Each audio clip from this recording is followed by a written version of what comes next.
शादी के सिर्फ 7 दिन बाद ही रिया को महसूस होने लगा था कि उसकी जिंदगी उतनी परफेक्ट नहीं है जितनी वो शुरू में समझ रही थी। शुरुआत में सब कुछ किसी खूबसूरत सपने जैसा था। आरव एकदम आदर्श पति लगता था, हर छोटी छोटी बात का ख्याल रखने वाला, हमेशा मुस्कुराने वाला और रिया को खुश रखने की पूरी कोशिश करने वाला। सुबह की चाय से लेकर रात की बातें तक हर चीज इतनी सही लगती थी कि रिया को यकीन ही नहीं होता था कि उसे इतना अच्छा जीवन साथी मिल गया है। लेकिन धीरे धीरे उस परफेक्शन के पीछे छुपी एक अजीब सी खामोशी उसे डराने लगी। हर रात ठीक 11 बजे आरव का व्यवहार अचानक बदल जाता। वो चुप हो जाता, उसकी आंखों में एक अजीब बेचैनी दिखती और बिना कुछ बताए वो कमरे से बाहर चला जाता।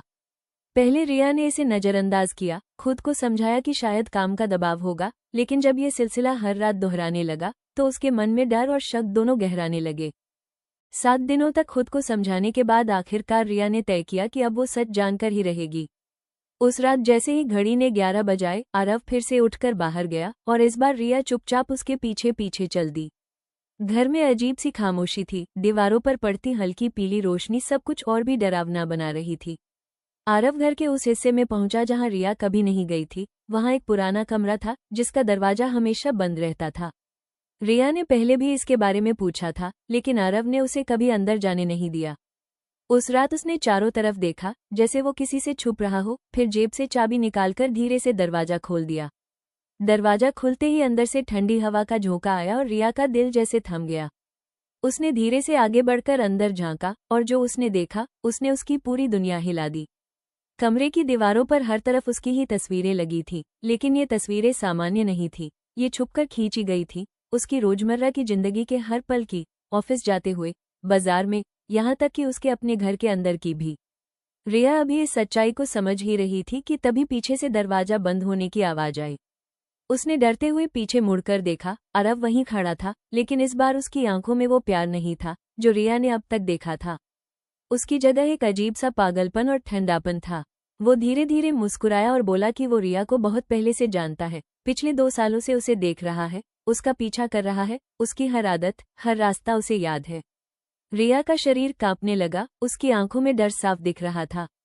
वो पीछे हटने लगी, लेकिन आरव लगातार उसकी तरफ बढ़ता रहा। तभी रिया की नज़र कमरे के एक कोने में पड़ी। वहां एक कुर्सी पर एक लड़की बैठी थी, बिल्कुल चुप, बिल्कुल स्थिर, उसका चेहरा बालों से ढका हुआ।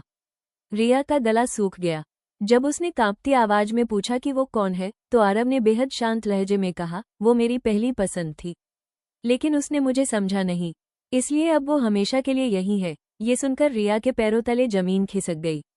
उसे समझ आ गया कि वो सिर्फ एक जुनूनी इंसान नहीं, बल्कि एक खतरनाक और अस्थिर दिमाग वाले व्यक्ति के साथ रह रही है। डर के मारे रिया ने अचानक दरवाजे की तरफ दौड़ लगाई। उसका दिल इतनी तेज धड़क रहा था कि उसे लग रहा था वो वहीं बेहोश हो जाएगी। उसने पूरी ताकत से दरवाजा खोलने की कोशिश की और इस बार दरवाजा खुल गया। बिना एक पल रुके, बिना पीछे देखे, वो भागती चली गई। उस रात उसने न सिर्फ वो घर छोड़ा, बल्कि अपनी पूरी जिंदगी पीछे छोड़ दी। रात भर वो भागती रही, रोती रही और आखिरकार सुबह होते होते वो एक पुलिस स्टेशन पहुंची। कांपती हुई आवाज में उसने पूरी कहानी सुनाई, तस्वीरों वाला कमरा, वो अजीब लड़की, आरव का पागलपन, सब कुछ। पुलिस ने तुरंत कार्रवाई की और उसी वक्त रिया के साथ उस घर पर पहुंची। लेकिन जो वहां मिला, उसने सबको हैरान कर दिया। वहां ना तो कोई बंद कमरा था, ना दीवारों पर कोई तस्वीरें और न ही उस कुर्सी पर बैठी वो लड़की। घर बिल्कुल सामान्य था, जैसे वहां कभी कुछ हुआ ही नहीं। पड़ोसियों से पूछताछ करने पर पता चला कि उस घर में आरव नाम का कोई आदमी कभी रहा ही नहीं। और सबसे चौंकाने वाली बात, जिस नाम से रिया की शादी हुई थी, उस नाम का कोई रिकॉर्ड, कोई पहचान, कोई दस्तावेज कहीं मौजूद ही नहीं था। रिया के हाथ पैर सुन्न पड़ गए।